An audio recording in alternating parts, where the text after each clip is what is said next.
ఈరోజు ఎన్టీ రామారావుని సర్వనాశనం చేయటమే కాదు, జూనియర్ ఎన్టీఆర్ 2009 ఎన్నికల్లో తిప్పుకున్నాడు. యాక్సిడెంట్ అయి ప్రాణం బాగొట్టినటువంటి పరిస్థితిలోకి వచ్చాడు. అతను కొడుకు పప్పుగాడు, ఈ తుప్పుగాడు కొడుకు పప్పుగాడు ఉన్నాడు లోకేష్. వాడికి తా అంటే తందానా అంటాడు.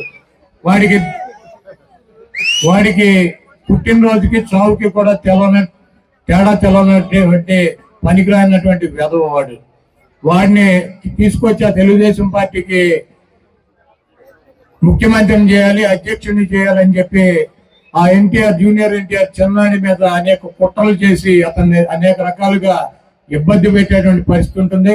ఎన్టీ రామారావుని, పెద్ద ఎన్టీఆర్ని కానీ చిన్న ఎన్టీఆర్ని కానీ అభిమానించేటువంటి ప్రతి వ్యక్తి కూడా ఈ దొంగ, ఈ 420 గాడు అయినటువంటి చంద్రబాబుని గొయ్యి తీసి గోతులో కనుక పాతి పెట్టినట్లయితే ఆ పార్టీ రేపు ఎన్టీఆర్ చేతిలోకి వెళ్తుంది. కానీ ఈ పనికి మాలినటువంటి చంద్రబాబుని, లోకేష్ ని గెలిపించినట్లయితే ఆ ఎన్టీఆర్ ను కూడా అనాదన చేసి ఆ ఎన్టీఆర్ ని కూడా బయటకి గెంటి ఈ పంది కుక్కలు ఈ పార్టీని ఆక్రమించుకుని పేదల పొట్టగొట్టి వీళ్ళు సంపాదించుకుని కోటాను కోట్ల రూపాయలు సంపాదించుకుని ఈయన మద్దతుదారులు బతికేటువంటి పరిస్థితి ఉంటుంది.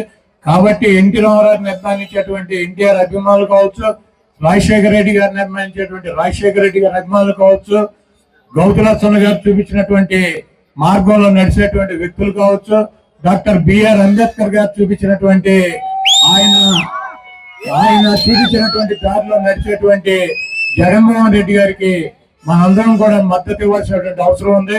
ప్రజలను నమ్ముకుని, దేవుణ్ణి నమ్ముకుని మీ ముందుకు వచ్చి నేను మంచి చేశానని చెప్పి మీరు భావిస్తే నాకు ఓటేయమని చెప్పి అడిగేటువంటి జగన్మోహన్ రెడ్డి గారిని అత్యున్నటువంటి స్థానంలో కూర్చోబెట్టి మళ్ళీ ముఖ్యమంత్రిగా చేయాలని చెప్పి మీ అమూల్యమైనటువంటి ఓటు 120 సార్లు మీకోసం అనేక బటన్లకి 2,50,000 కోట్ల రూపాయలు మీ పేద ప్రజల అకౌంట్లకు ఇచ్చినటువంటి జగన్మోహన్ రెడ్డి గారి కోసం ఒక్కసారి గుర్తుకెళ్ళి 2 బటన్లు నొక్కి ఫ్యాన్ గుర్తు మీద శాసనసభ్యుడిగా నన్ను, పార్లమెంటు సభ్యుడిగా వచ్చేటువంటి జగన్మోహన్ రెడ్డి గారు పంపించేటువంటి వ్యక్తిని గెలిపించాలని చెప్పి ఈ చంద్రముఖిని ఆ ఈవీఎంలోనే ఈ ఒక్కసారి కనుక బంధించినట్లయితే 2029కి ఈ రాష్ట్రానికి పట్టినటువంటి దరిద్రం వదిలిపోతుంది. ఇంకెప్పుడు కూడా మనకి జీవితంలో చంద్రబాబు అనేటువంటి ఫేస్ గానీ, ఆ పేరు గానీ, ఆ బొమ్మ గానీ కనపడకుండా అంతరించిపోతుందని చెప్పి తెలియజేస్తూ సెలవు తీసుకుంటా.